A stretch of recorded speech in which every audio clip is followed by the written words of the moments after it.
Hello and welcome to the news. To present, my name is Jeffrey Siambo. Top stories. Inspector General of Police Kakoma Kanganja has been commended for showing humility by heeding to the public outcry on the appointment of Chinese Reserve Police officers. The Movement for National Transformation has observed that policy inconsistency has been the undoing of the PF government. The news in detail. The Zambia Council for Social Development ZCSD Executive Director Louis Mape has commended Inspector General of Police Kakoma Kanganja for responding to public demands on the appointment of Chinese nationals as police reservists. Mr. Mape says leaders must emulate the Police Inspector General and the entire command for easily swallowing their pride and demonstrating humility and respect for the Zambian people. He says the move by the police command to rescind the decision to appoint the 8 Chinese nationals as police reserve officers is an act of good leadership which those in government must emulate and learn from. Mr. Mape has since commended Mr. Kanganja and the entire police command for demonstrating the highest level of humility. As Zambia Council for Social Development, first of all, we are delighted to see that there could be a change in the way we do things as leaders. We want to commend the Inspector General of Police, Mr. Kakoma Kanganja, for rescinding his decision to appoint the police, to appointing to the police the Chinese nationals, which he responded to the public outcry. We see this as an act of good leadership, and that it would be very, very important for other leaders to emulate such kind of issues. Think about the 42 million US dollars, which has gone into a very deep pit. The pit which is very, very stubborn. It has even failed to vomit even part of it in any character. So if we had people that can say yes, as leaders, we may thought it was a good idea, but now that the people that we represent are saying it's not a good idea, we reverse this idea. I think that is maturity, and we want to encourage Mr. Kanganja to continue doing that to the Zambian people, because the Movement for National Transformation, MNT, has observed that policy inconsistency has been the undoing of the PF government's performance. MNT President Daniel Shimunza says the PF could have performed well if they have been consistent with policy implementation. He says policy inconsistency has been the PF government's greatest problem. Mr. Shimunza is therefore advising the government to improve in terms of policy consistency if they are to leave behind a legacy worth remembering by the Zambian people. He says Zambia cannot develop socially and economically if the government is not being consistent in policy implementation. We are of the view that the PF-led government has shown a lot of inconsistencies insofar as policy coherence and consistency is concerned. Since 2011, when the PF came into power, they deceived the Zambian people to the effect that they would bring in a government that will bring more money in our pockets. They said that they will lower the taxes. They said that they will basically create more jobs. All those three positions have been inconsistently not fulfilled. They started with a work freeze and wage freeze, meaning that they did not create new jobs, both in the public sector and in the private sector. The jobs that we've seen in the public sector lacks certain components of best practices for corporate governance. In the private sector, the jobs that we've seen with the so-called investors that are coming in the country with foreign direct investment are to the effect that our Zambian people and contractors have been disadvantaged. That means that the foreign policy inconsistency of the PF-led government, as well as the domestic inconsistency in terms of policy. UPND Chavuma Member of Parliament Victor Lumai has noted the need for the government to work closely with all opposition political parties in taking development to all the 10 provinces in the country. Mr. Lumai says those in government have been reluctant in acting upon developmental challenges faced by opposition members of parliament in their constituencies. He says this is because some people have failed to distinguish the difference between partisan politics and people's needs. Mr. Lumai has complained that it has been difficult for the opposition to source for funds from government due to partisan politics, which he says should not be the case in this time and era. For understanding, interaction, and the heart we have for our people. Constituencies are varying in terms of development. So getting to 2018, I would want, when we MPs from opposition, we go to the offices of the ministers who are in government. They should give us respect, they should hear to our demands. We have to sit and find a common ground to sort out challenges which we are facing in our constituencies. Rather, some ministers would not show respect for we members of parliament in the opposition, and at times you would not even think of talking to them because some ministers will behave like they are islands, you know, so it will be difficult to approach them. So in the end, it is the country which is suffering. So there is much need to respect one another, to work towards developing this country rather than personalizing. I would say some ministers forget that when you are a minister, they have been there and they'll be there. So they forget to focus on the core business of serving the people of Zambia.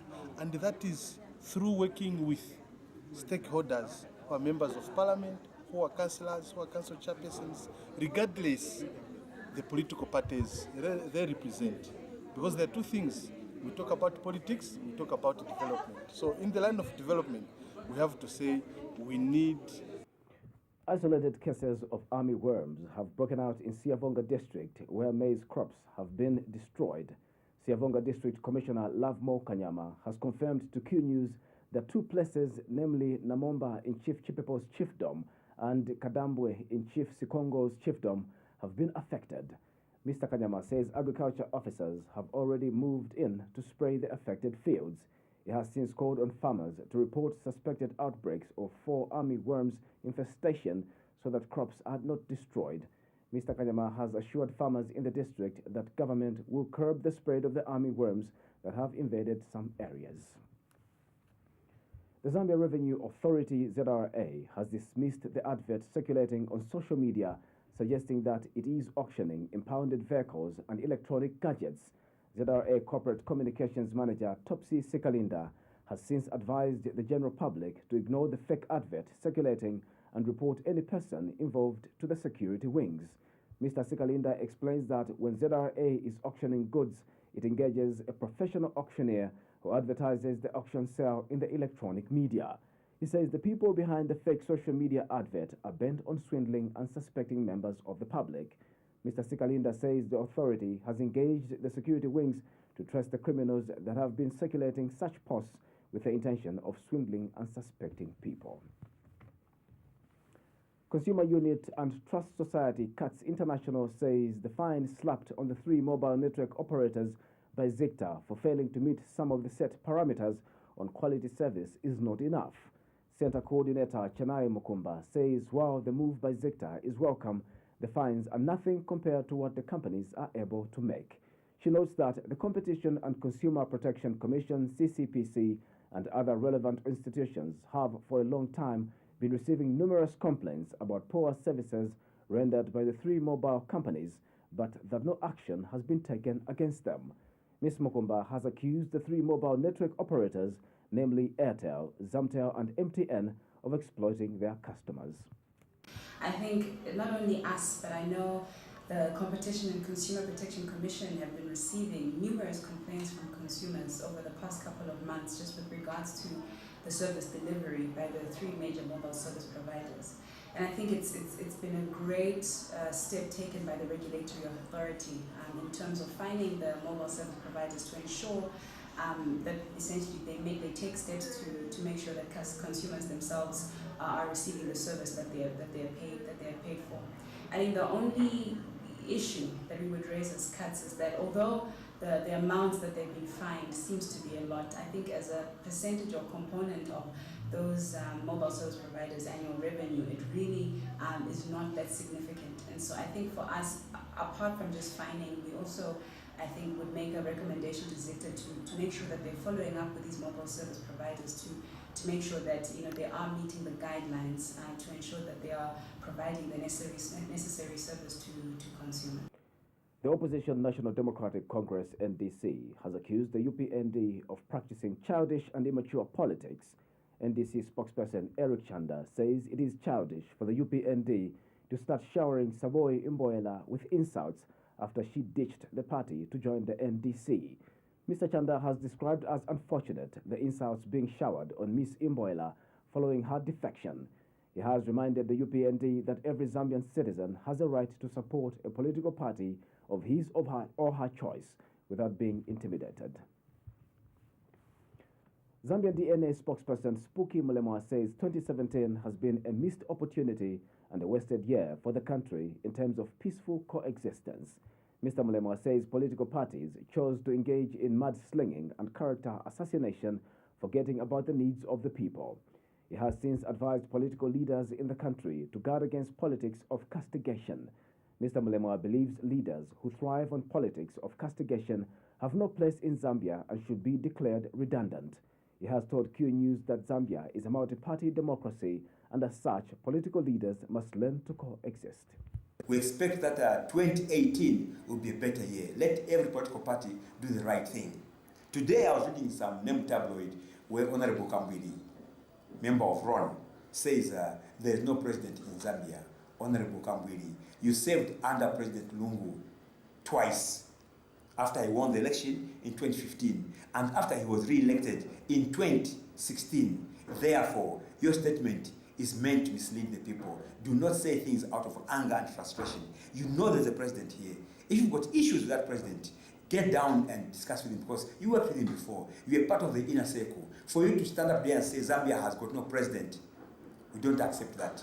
Behave in accordance with your status because you're a former minister in this country. Therefore, don't mislead the country or alarm the nation. There is a president in this country here, and that president is called President Edgar Chagwa Lungu. And we want even those who refuse to recognize him, as Mr. Hakani Chilema says, he doesn't recognize him as head of state, to recognize him because there's only one president here. MultiChoice Zambia Managing Director Ngoza Matakala has bemoaned the high levels of malnutrition in infants in the country. Mrs. Matakala says there is need to start sensitizing mothers on how they can keep their families well nourished. Speaking when she addressed mothers at Kalingalinga Clinic, Mrs. Matakala believes that informed citizens will make quality decisions for their nutrition to avoid ailments that come out of deficiencies. She says it is for this reason that MultiChoice launched the Nutrition Information Outreach Program to sensitize the public, especially mothers, on how they can keep their families healthy with good nutrition. Meanwhile, MultiChoice Zambia has donated assorted items worth 50,000 kwacha to the Children's Hospital at the UTH. Mrs. Matakala says MultiChoice will continue to supplement government's efforts in helping address the challenges that children's wards are facing. Ladies and gentlemen, the business is convinced that the government alone cannot manage to handle all the challenges that our health facilities face in our great country. We are therefore aware of the challenges that the children in the malnutrition award face, and it is our delight to be able to somewhat alleviate some of these challenges. Ladies and gentlemen, MultiChoice has in this year alone done made some contributions there. So we have managed to do some electrical maintenance work in the wards just to make sure that the wards are well lit. And then we also brought in some television sets at some point because we do believe that the programming on our platform does stimulate the children in the wards. And then it also provides some form of entertainment for the mothers and the fathers and guardians who are taking care of their ailing children. So today we are grateful to be given this opportunity to make another contribution, and we are truly thankful that for the past 10 years you've allowed us to do this, and would like to take this opportunity to say that this is a partnership that we would like to continue. And UTH Children's Hospital Chief Nursing Officer Victoria Ntala has thanked MultiChoice Zambia for the gesture and called on other stakeholders to emulate the gesture by helping address the challenges facing the hospital. We would like to welcome you and appreciate the works that you have been doing for AL7. You've always put a smile on the faces of the sick children in L7. The donations we are going to present today will go a long way, especially the heaters, because the children in L7, they need the warmth all the time. With these few remarks, I would like to thank the Mount Choice team for always being our partners in taking care of our sick children in L7. And I know that this is not the end. We shall be knocking at your doors whenever need arises.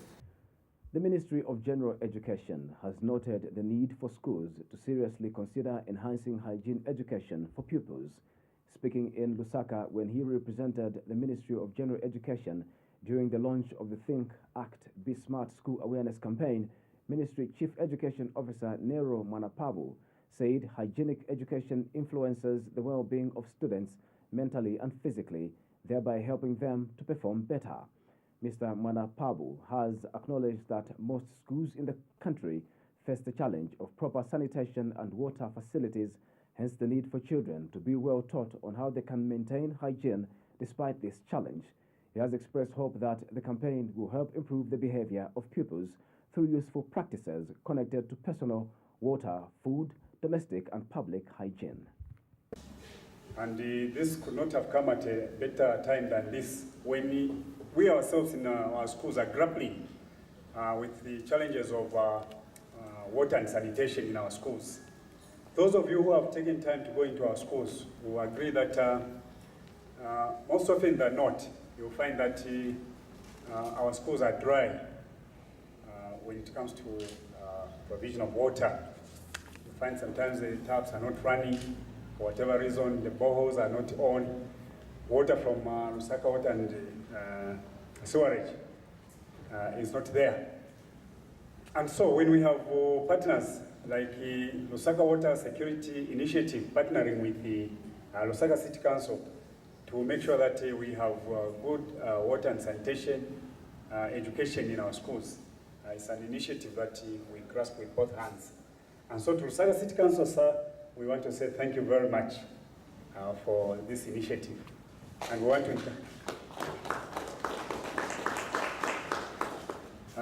to encourage you to continue partnering with the various stakeholders to ensure that our learners are learning in a conducive environment.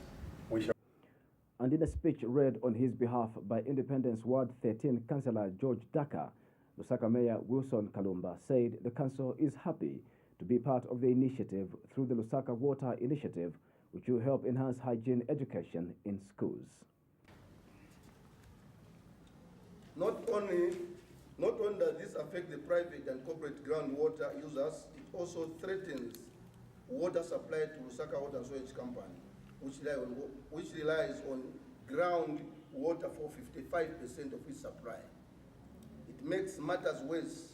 Much of the city groundwater is contaminated with matters of and other chemicals, mainly due to poor on-site sanitation facilities and poor solid waste management. The contaminated water is consumed and treated by a good portion of the established 40% of our city residents, which is not serviced by the network. I want to thank the organizers of this event and I want to challenge them that this should not be the end of everything, but this should be the starting point. And Lusaka City Council Health Education Officer Wusiku Nchimunya shared what the campaign is all about and the achievements scored. So in terms of our reach during community performances, we're able to reach to 3,302 and 1,540 females and males respectively. Okay? Because we want this initiative to be sustainable, we didn't want it just to end at the level that we did community performances. We want this to continue within the schools and also going forward, looking at ways how we can reach out to many more schools. So we had to do a train of trainers for the teachers within the schools that we're working in, for them to be able to train more pupils and engage, if possible, all the pupils within the schools. Because then we realized that we're training pupils according to grades, so the pupils that maybe were in grade 8, the time we're training, next year they may not be in that school. So we don't want that resource to be lost. So then we train teachers to be trainers so that they can be able to continue training more pupils for this program or initiative to be sustained. To end the news, we take a look at stories that are making headlines. Inspector General of Police Kakoma Kanganja has been commended for showing humility by heeding to the public outcry on the appointment of Chinese Reserve Police officers. And the Movement for National Transformation has observed that policy inconsistency has been the undoing of the PF government. That's what we had in our news.